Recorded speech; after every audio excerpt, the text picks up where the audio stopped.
ये बड़े बड़े इनके ना अनार बम पटाखे चलते हैं, कल को किसी बुजुर्ग को या बच्चा को डर के बैठ जाए, अटैक आ जाए किसी को, तो कौन जिम्मेदारी लेगा।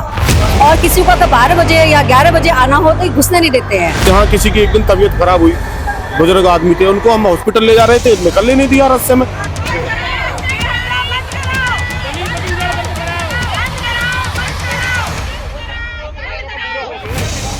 संत प्रेमानंद महाराज के देर रात्रि भ्रमण दर्शन के दौरान तेज आवाज में म्यूजिक बजाने व आतिशबाजी चलाने को लेकर स्थानीय लोगों में आक्रोश व्याप्त है।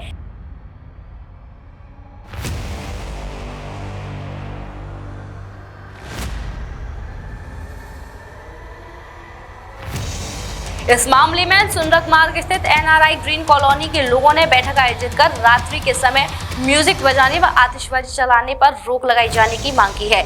तभी संत प्रेमानंद महाराज के कुछ अनुयायी वहां पहुंच गए और विरोध कर रहे लोगों से कहासुनी करने लगे।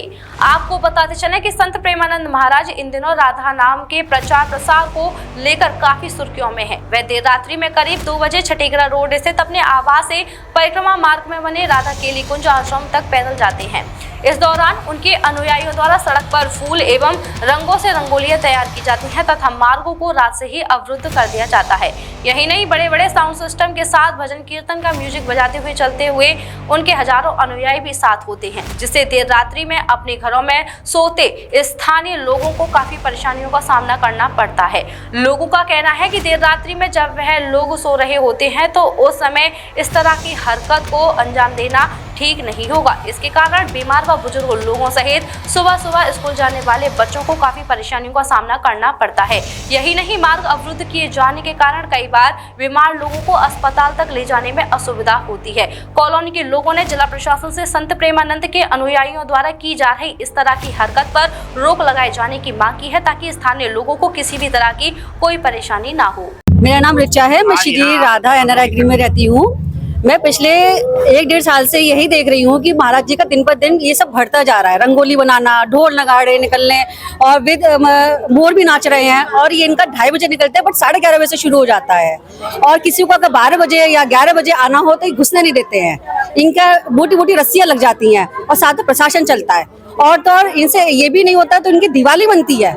ये बड़े बड़े इनके ना अनार बम पटाखे चलते हैं, कल को किसी बुजुर्ग को या बच्चा को डर के बैठ जाए, अटैक आ जाए किसी को, तो कौन जिम्मेदारी लेगा।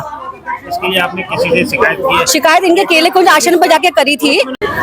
मेरा नाम आशु शर्मा है और ये मैं Shri Radha NRI green society का रेसिडेंट हूँ। क्या समस्या है, ये जो प्रेमानंद जी महाराज जी हैं, इनकी एक पदयात्रा निकलती है रात को 2 से 3 बजे के बीच में।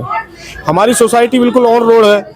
ये अपने यहाँ से ढोल लगाड़े पटाखे बजते हुए आते हैं, चलते हैं। भयंकर रात तो इतना बड़ा माहौल था पटाखे बैंड बाजों का, सोसाइटी में बच्चे चीखने लगे। मैं एकदम जग के भागा, मैंने देखा क्या घटना हुई है। प्रेसिडेंट होने के नाते तो मैंने देखा कि उनकी बैंड द्वारा ये बारात निकल रही थी, बाकी उनके साथ पुलिस रहती है। और ये रास्ता हमारी गेट के सामने हमारे रास्ता लगा रखा था। अब हमारे यहाँ किसी की एक दिन तबीयत खराब हुई, बुजुर्ग आदमी थे, उनको हम हॉस्पिटल ले जा रहे थे, निकलने नहीं दिया रास्ते में। तो क्या उनको मेरे प्रेसिडेंट के नाते उनको यहाँ मरने के लिए नहीं छोड़ूंगा। तो मेरा महाराज जी से ये करबद्ध निवेदन है। महाराज जी कहते हैं मैं ब्रजवासियों का चरणों का धोखे पीता हूँ। एक ब्रजवासी होने के नाते मैं महाराज जी से आग्रह करना चाहूँगा कि ये अपनी पदयात्रा को शांतिपूर्ण तरीके से निकालें।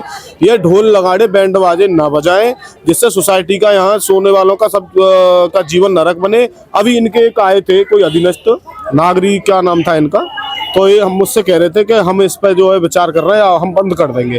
पर ये पहले भी एक बार ऐसा हुआ था, ये लोग नहीं बंद करते। ये फिर कहते थे एक वो इनका नेटवर्क तो बहुत बड़ा बढ़ता हुआ जा ही रहा है। पर मैं एक ब्रजवासी होने के नाते महाराज जी से यही आग्रह करूंगा ब्रजभाषा में कि आप ये तत्काल बंद कर दो तुरंत। नहीं, ब्रजवासी अगर जागेगा तो वो फिर ठीक नहीं रहेगा, जिससे फिर विरोध का सामना महाराज जी को और ज्यादा करना पड़ेगा। सिम्स है तो मुमकिन है अब हर बीमारी का इलाज। सिम्स मथुरा का एकमात्र ऐसा चिकित्सा क्षेत्र जहां आपको मिलेंगी भरपूर सुविधाएं। 200 बेड का एक ऐसा आलीशान अस्पताल जहां मरीज आने पर नहीं किया जाता कहीं और रेफर। मेडिकल की हर सुविधा से सजा हुआ सिम्स हॉस्पिटल, जहां आपको मिलेंगे एक से एक विशेषज्ञ। आधुनिक सुविधाओं से युक्त हॉस्पिटल जो रहता है अपनी मरीज की सेवा में सदैव तत्पर। Cardiology, neurosurgery, gastro surgery, plastic surgery, critical care and pain management, ये सारी सुविधाएं मिलेंगी आपको एक ही छत के नीचे। वर्ल्ड नंबर 1 पैथोलॉजीज के साथ सिम्स हॉस्पिटल आप सभी की सेवा में सदैव तत्पर। National highway 19 Masani road near Shri Radha valley, Mathura.